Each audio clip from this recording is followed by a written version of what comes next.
그저께 내린 겨울 비 덕분에 골목길에 남아있던 얼음이 되어버린 눈들이 모두 녹아내리고 또 먼지를 깨끗하게 쓸어내시는 하나님의 섭리에 감사드리지 않을 수 없습니다. 한 주간 모두 주님 은혜 가운데 평안하셨으리라 믿습니다. 옆에 분들 보시면 참 좋은 분들이 옆에 계실 겁니다. 따뜻한 마음으로 손잡아 주시고 안아주시면서 사랑합니다, 행복하세요 인사합니다.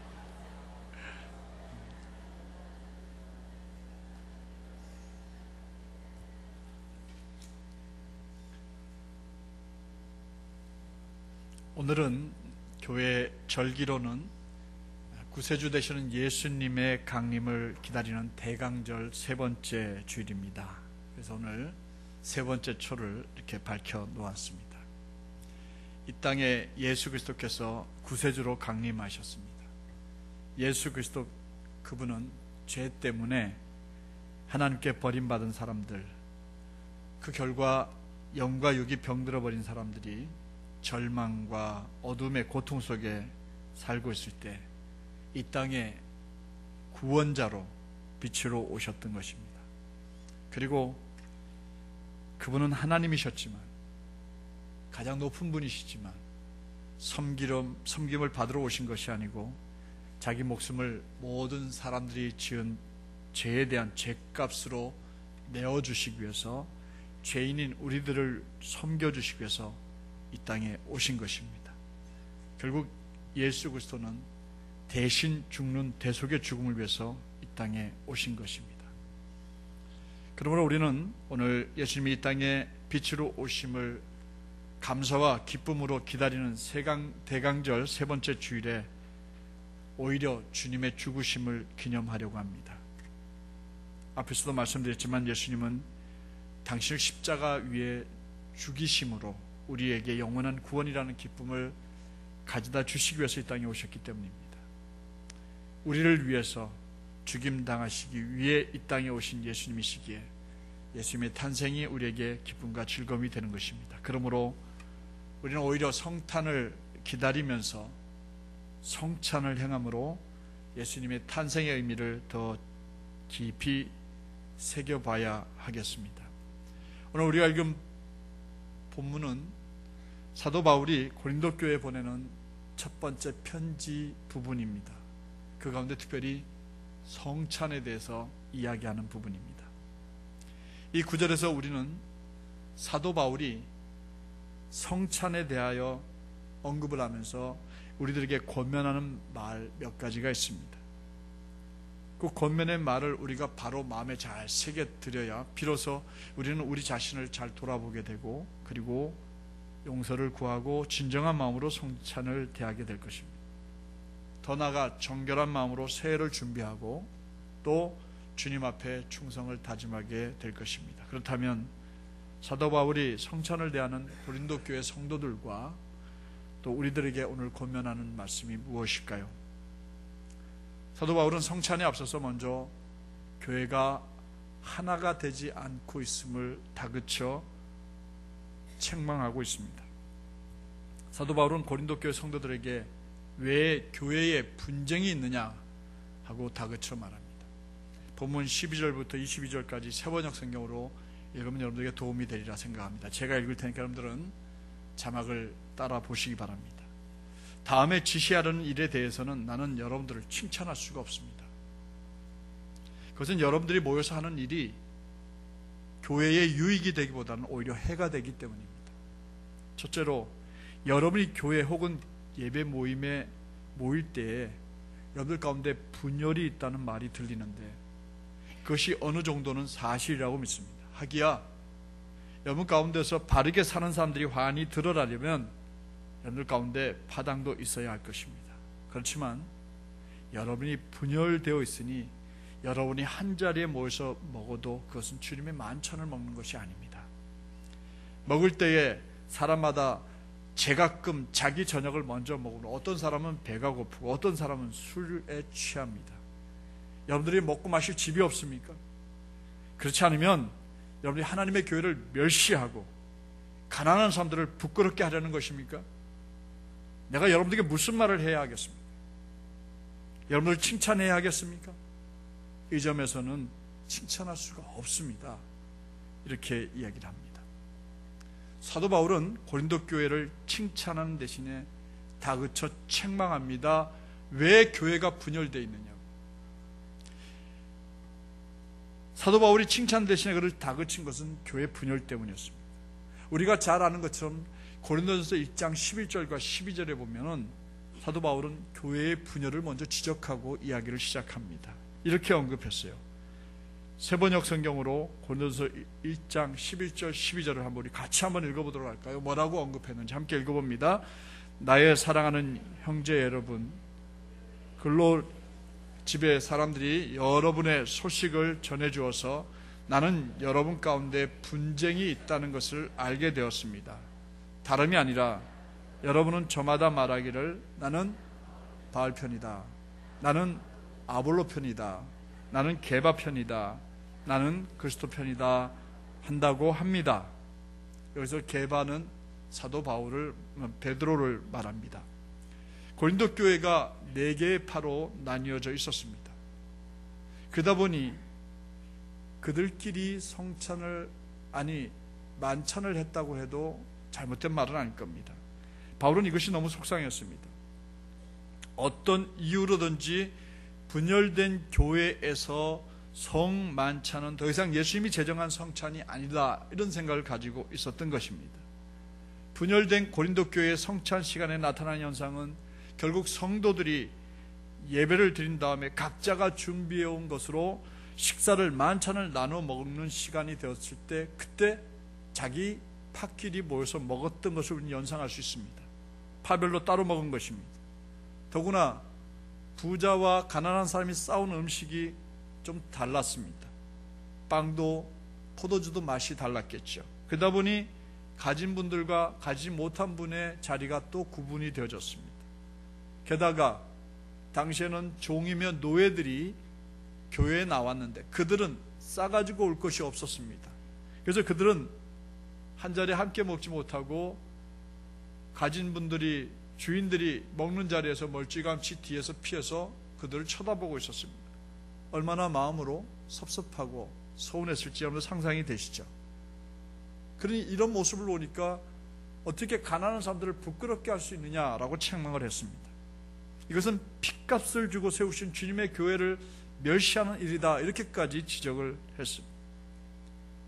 다음에 오늘 사도 바울이 성찬을 대하는 모든 성도들에게 강조하는 것, 요구하는 것은 바로 하나됨입니다.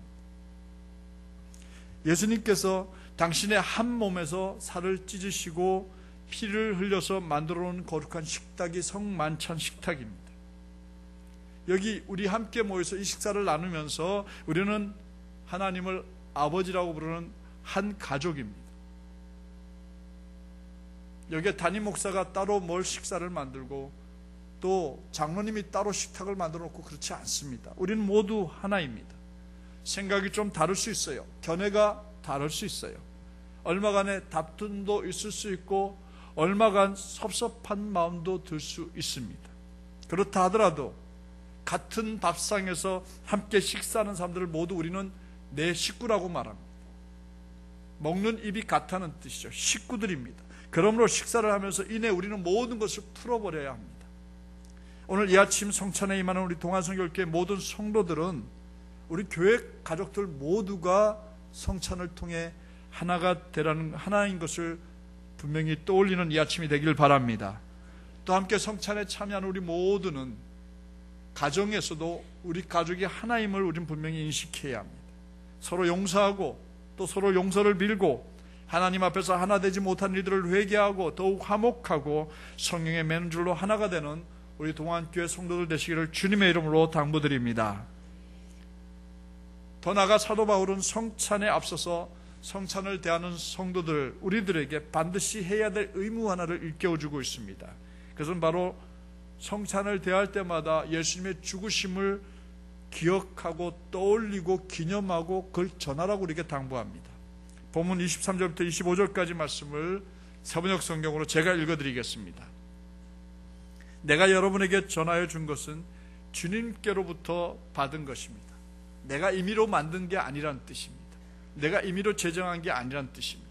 곧 주 예수께서 잡히시던 밤에 빵을 들어서 감사를 드린 다음에 떼시고 말씀하셨습니다. 이것은 너희를 위하는 내 몸이다. 이것을 향하여 나를 기억하여라. 식후에 잔도 이와 같이 하시고 말씀하셨습니다. 이 잔은 내 피로 세운 새 언약이다. 너희가 마실 때마다 이것을 향하여 나를 기억하여라. 그러므로 사도 바울은 결론적으로 이렇게 얘기합니다. 여러분이 이 빵을 먹고 이 잔을 마실 때마다 주의 죽으심을 그가 오실 때까지 선포하는 것입니다 라고 우리의 의무를 강조했습니다. 성찬을 대할 때마다 우리는 우리의 마음에 선명하게 떠오르는 사건이 있어야 합니다. 바로 2000년 전에 골고다 언덕에서 십자가에 피 흘려 죽으신 예수 그리스도이십니다. 그분이 십자가에서 살을 찢고 피 흘려 주심으로 만들어 놓은 식탁입니다. 우리는 예수님께서 왜 십자가에 죽으셨는지 너무 잘 압니다. 우리의 죄 때문이죠. 우리의 죄 때문에 그분이 십자가에 달려 죽으셨습니다. 우리의 죄를 사해 주시기 위해서 그분이 십자가에 달려 죽으셨습니다. 너무 잘 압니다. 근데 우리는 너무 잘 알고 있을 뿐입니다. 마치 국기에 대한 맹세를 잘 알고 있는 것처럼 잘 알고 있습니다. 근데 우리가 국기에 대하여 수도 없이 맹세했지만 국가에 대해 정말 충성된 모습으로 살고 있지는 않습니다. 우리의 모습이 그러면 안 되는데 예수님에 대해서도 상당히 많은 부분에 있어서 마찬가지입니다. 무엇 때문에 예수님이 죽으셨는지 너무 잘 압니다. 그리고 모두 경험한 일이지만 예수님의 십자가의 죽으심 앞에서 나의 죄 때문이라는 생각 때문에 많이 운 적도 있었습니다. 많이 회개도 했습니다. 몸부림했습니다. 그런데 지금은 그저 우리 세상살이에 바빠서 담담하기만 합니다. 마치 국기에 대한 맹세처럼 그저 무의미한 일에 불과합니다. 반면에 교회에서는 성찬이 형식화되어 볼 것을 우려를 해서 횟수를 많이 줄였습니다. 개신교에서는 미사를 드릴 때마다 성찬이 행해집니다마는 우리는 그 횟수를 줄였어요. 그랬더니 우리는 점점 예수님의 죽으심을 자꾸 잊어버리고 살아갑니다. 성찬 대신에 설교를 강조했습니다. 그래서 윤리적으로 살아라, 도덕적으로 살아라, 휴머니즘 정신으로 살아라 하고 이야기를 합니다. 그것이 강조되어 왔습니다. 그것이 마치 본분인 것처럼 가르쳐 왔습니다. 그리고 세속적인 성공이 하나님께 주신 가장 큰 축복이라고 가르쳐 왔습니다. 이런 교회 현상은 성도들에게 예수님의 죽으심을 떠올리지 못하게 만들었고 그 결과 우리는 예수님의 죽으심을 전하지 않고도 그리스도인으로 살아가고 있습니다. 이것은 결국 교회 지도자들의 잘못입니다. 성도들로 하여금 좀 더 자주 성찬을 대하게 해서 성도들이 예수님의 죽으심을 떠올리게 하고 예수님의 죽으심을 전하며 가르치도록 해야 하는데 그렇게 하지 못했습니다. 그래서 새해에는 짝수달에 한 번씩 2개월에 한 번씩 성찬을 갖도록 하겠습니다. 성도 여러분들도 성찬을 대할 때 이 아침 좀 더 적극적으로 주님을 전하지 못하고 주님의 죽으심을 알리지 않았던 우리의 모습을 회개하고 성찬에 임하는 여러분들 되시기를 바랍니다. 그리고 예수님의 죽으심을 전하겠다는 다짐이 이 아침에 있기를 주의 이름으로 부탁을 드립니다. 사도 바울은 성찬에 앞서서 성찬을 대하는 모든 성도들에게 또 한 가지 더 권면을 하는 것이 있어요. 성찬의 떡과 잔에 합당하지 않은 자기의 삶을 살필 것을 우리에게 권면합니다. 본문 27절과 27절부터 29절까지 말씀을 제가 성경을 읽어드리겠습니다. 새번역 성경입니다. 그러므로 누구든지 합당하지 않게 주의 빵을 먹거나 주의 잔을 마시는 사람은 주님의 몸과 피를 범하는 죄를 짓는 것입니다. 그러니 각 사람은 자기를 살펴야 합니다. 그런 다음에 그 빵을 먹고 그 잔을 마셔야 합니다. 주님의 몸을 분별함이 없이 먹고 마시는 사람은 자기에게 내릴 심판을 먹고 마시는 것입니다. 그렇다면 여기서 주님의 떡 혹은 빵이나 주님의 잔을 합당하지 않게 먹고 마신다는 말은 무슨 의미일까요? 새번역 성경, 다른 성경에 보니까 이 합당하다는 말을 올바른 마음가짐으로 올바른 태도로 번역을 해놓았습니다. 결국 고린도 교회 당시 성도들이 성찬을 대할 때 올바르지 못한 마음가짐으로 성찬을 대했던 겁니다. 그게 무슨 내용입니까? 결국 하나가 되지 못한 채 서로 미워하고 갈등하면서 성찬을 대했던 겁니다. 더 나아가서 빈부에 따라서 식사하는 시간을 달리함으로 그룹이 나눠지게 되었다는 겁니다.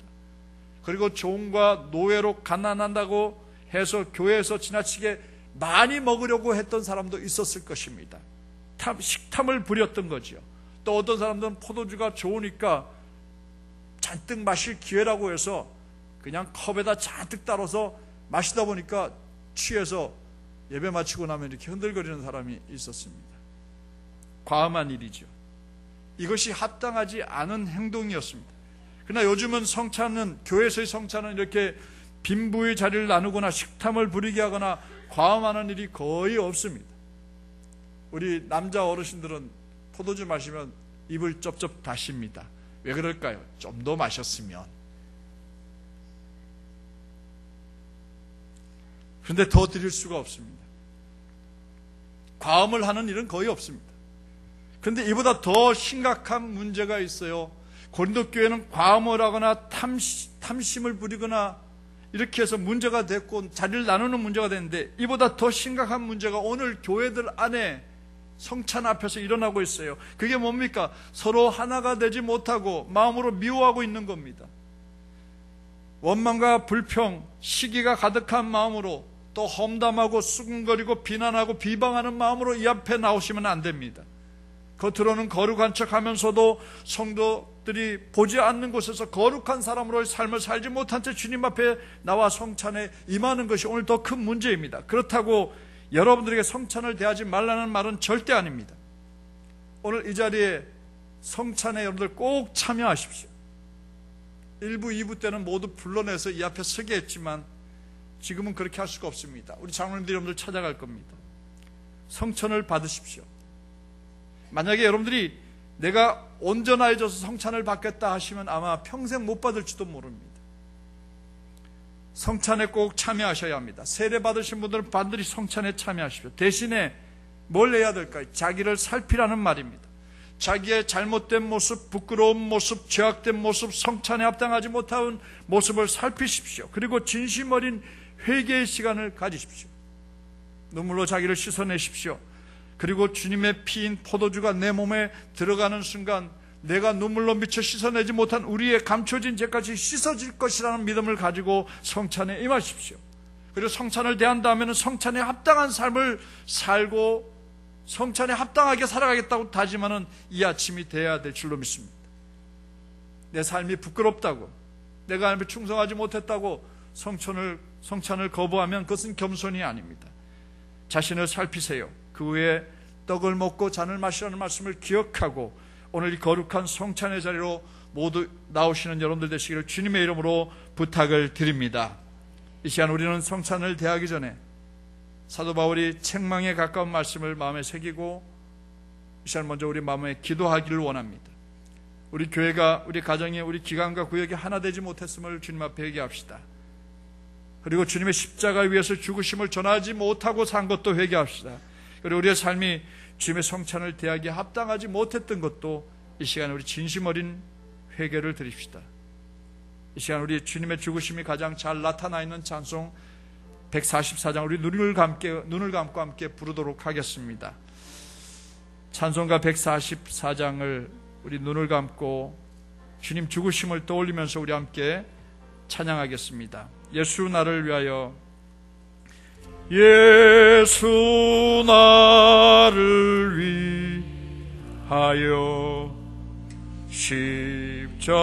십자가를 질 때 세상 죄를 지시고 고초다 하셔.